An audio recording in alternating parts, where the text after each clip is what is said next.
going on, guys? So as promised, I shared with you on the last video, if you haven't watched it, on how to become a real estate advisor, I shared I was going to make a completely new video for you guys. It was going to explain how to pick your brokerage. Now, on another video that we have coming up as well, we will be creating one that is going to help you understand the difference between being a solo agent and a actual team member. So stick around for that. But with that being said, let's dive deep into our how to choose a brokerage.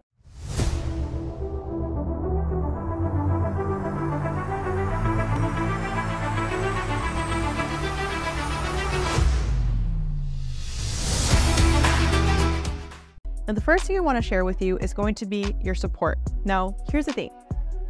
You're going to go to any brokerage out there, and any brokerage is going to tell you we offer trainings. And I promise you that is very different from actual trainings of people that are actually doing what you want to do in real estate, and actually something that was actually put together years ago. And now I actually can attest to that might not even be relevant to your market now. That happened to me with a brokerage when I first started. Amazing brokerage. I won't say which particular branch it was, but they were an amazing brokerage. But when I would log into like their modules, it was like outdated things in Century 21. And I was like, yeah, no, this is just not working out for me personally. Now, the reason I say this is because a training that is going to just be something that you log in and it's been there forever versus new trainings that are constantly adapting to the market is so important for you. I'll give you an example.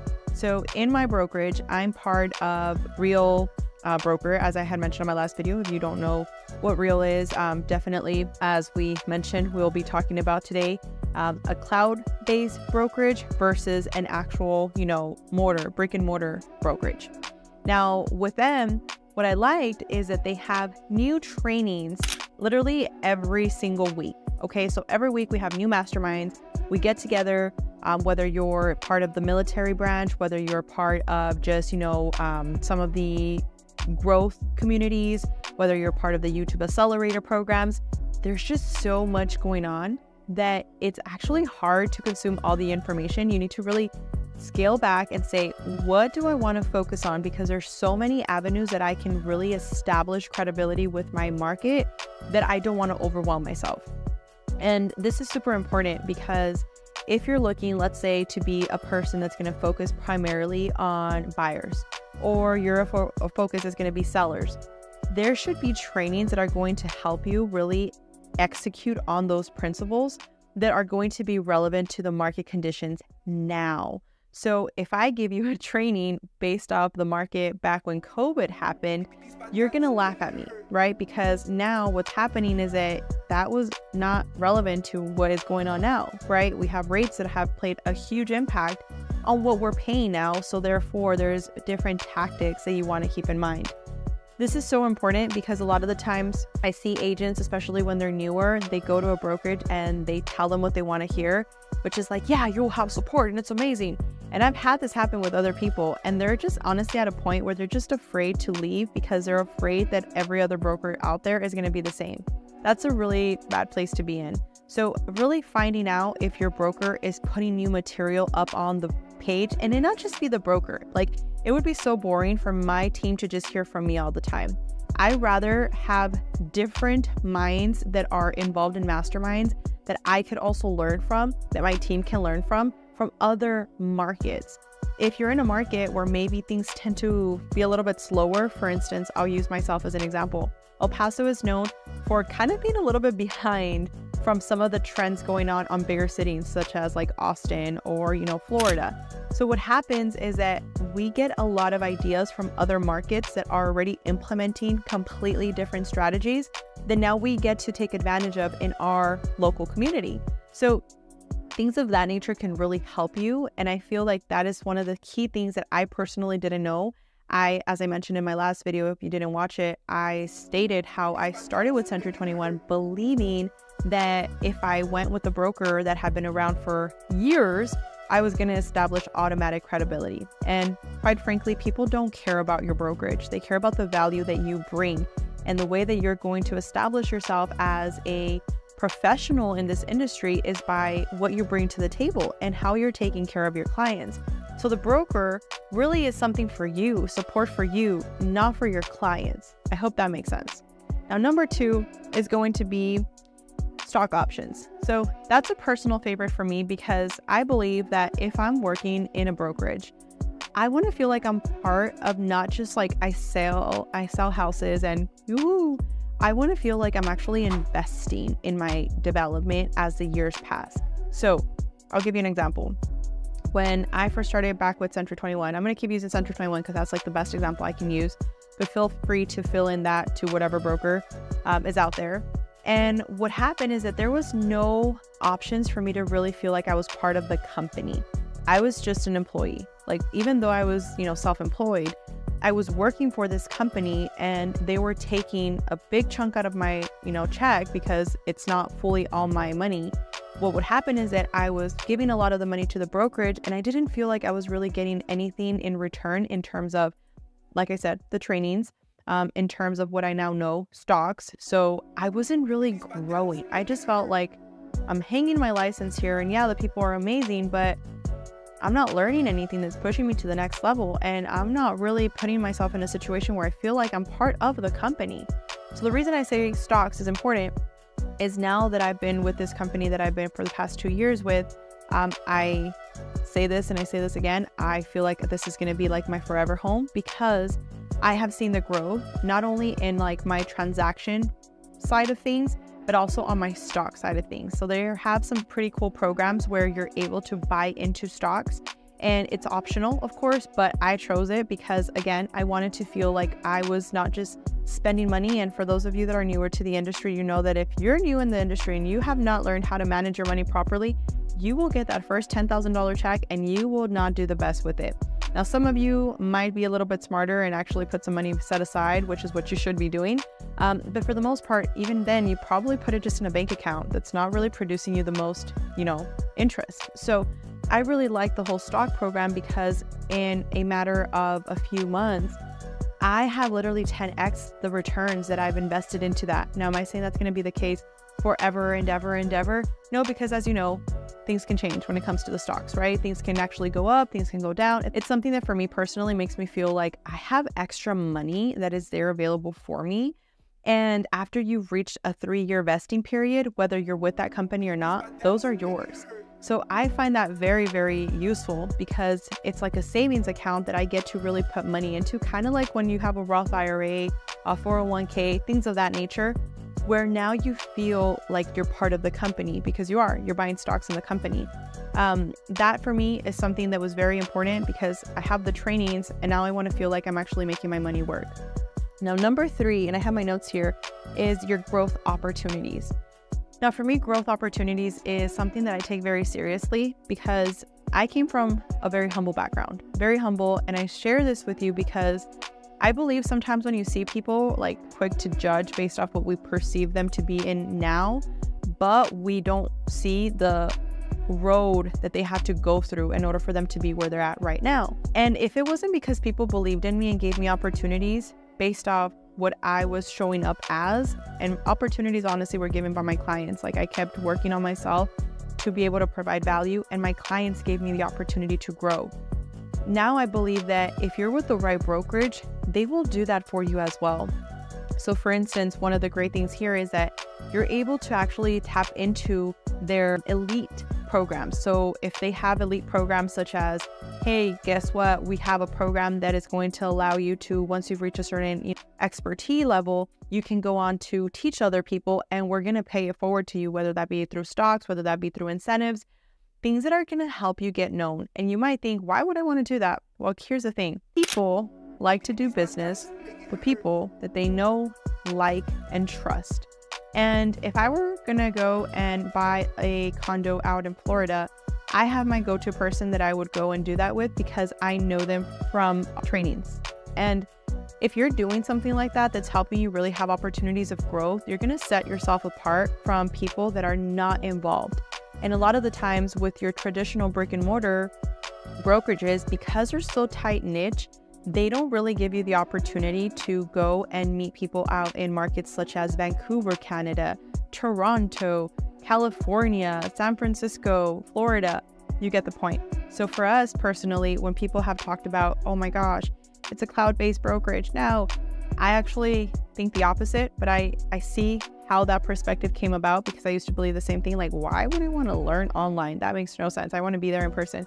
Now my perspective has changed because I'm like, oh my gosh, I would have never been able to get on a flight to be there for that training, but yet I was able to watch it here and I was able to get tremendous value out of it.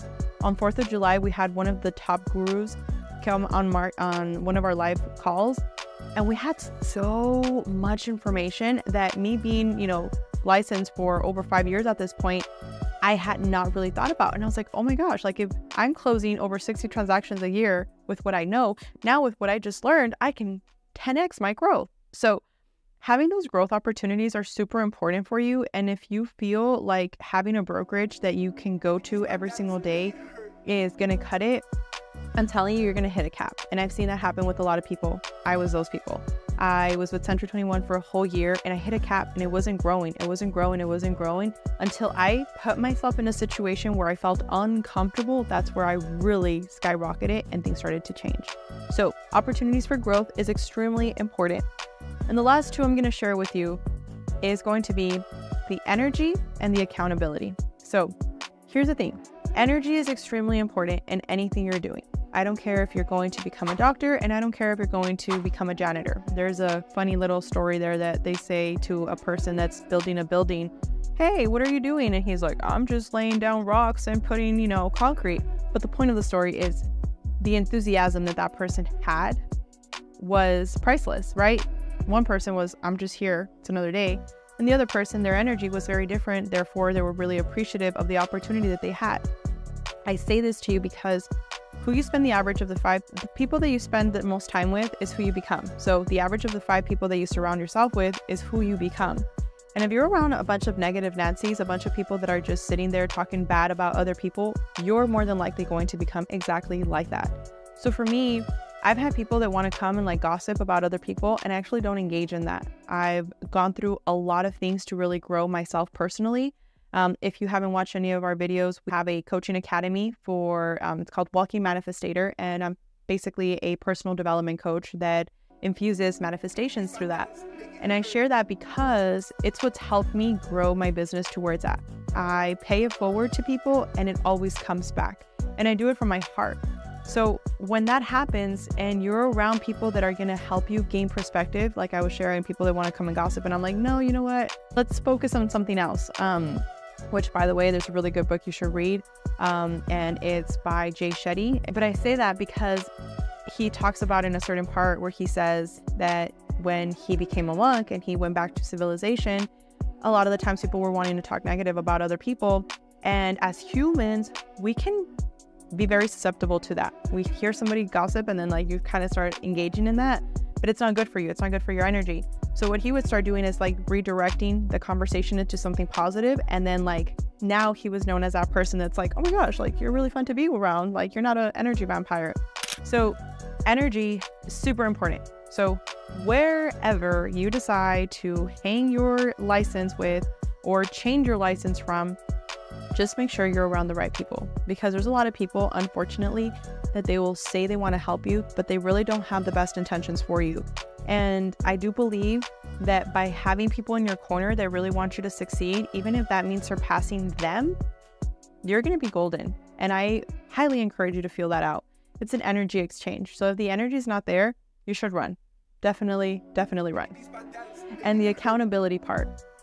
This is where I say it's a balance, right? The yin and the yang. The reason I share that with you is because a lot of the times you feel like, oh my gosh, my sponsor should be like more on top of me. Nobody's here to babysit you, okay? You're a grown person and you're here to grow. However, if you have a new team, they should give you a roadmap for things that you can do based off their experience, based off things that they've done that have worked for them. I recently had a luncheon with some person that is not part of our team, and her broker has not pushed her to grow, has not really pushed her in a direction that could really benefit her. And she's an amazing soul. Like you can see her energy. She's like really like enthusiastic. And I was telling her things that anybody else looking at that conversation would have been like, you're sharing all those secrets with your competition? How dare you? Honestly, I don't see it that way. I saw it as paying it forward, and I started telling that girl, I was like, you should start making more videos. You have a personality that's amazing, and you should share that with the world. She started doing videos, and she's been crushing it, and I'm so proud of her. I'm so excited for her. And I say this because she held herself accountable. I shared with her something that could really help her, and she executed on that. That's what I find is accountability. That's what I believe is accountability. Not somebody that's going to sit there and check in on you every single day. Now, if you need somebody because you had a question about something that you already executed and now you're ready for the next step, that's different. But I do believe that accountability comes from both sides. So finding somebody that's going to be willing to call you on your stuff is also really important, not just somebody that's going to tell you what you want to hear. So with that being said, those are my tips for you to choose the right brokerage. And if you have any further questions about that, please let us know. Like I said, I am doing these videos to really just help you better understand your journey. Full transparency, I am also making them for our people that are joining our team. So these are things that I personally would encourage you to consider when you are embarking on that new journey of becoming, whether it's an agent or you're already an agent and you're considering moving brokerage. Just consider these facts. Oh, and the last fact that I'm going to share with you, the money part. I personally encourage you to focus on these other pillars first versus the money. I get it. Money is important for a lot of us. We need to eat, right? But the reason I say this is because if you've already been in the industry, chances are you've already been like brainwashed to ask right away, like, what's the split? But the thing with that is that if you can align all of these other things that we talked about, you're going to be making so much money to the point where the splits don't even matter. Like there's people that ask me like, how much is your split? And when do you hit your split? And when is your cap? And honestly, I have to ask my assistant because I don't even check on those things anymore. It wasn't always like that. I came from that mentality of like, what's the numbers looking like? But now I want to share with you things that can help you get from point A to point Z a lot quicker because I wish somebody would have done that for me. And actually they did, but I had to pay a lot of money for my coaches. So I hope this video was valuable. And again, if you have any questions, please feel free to let us know. With that being said, I wish you the best in your journey. And if you need anything, again, we'll be here. Hope you have a great day.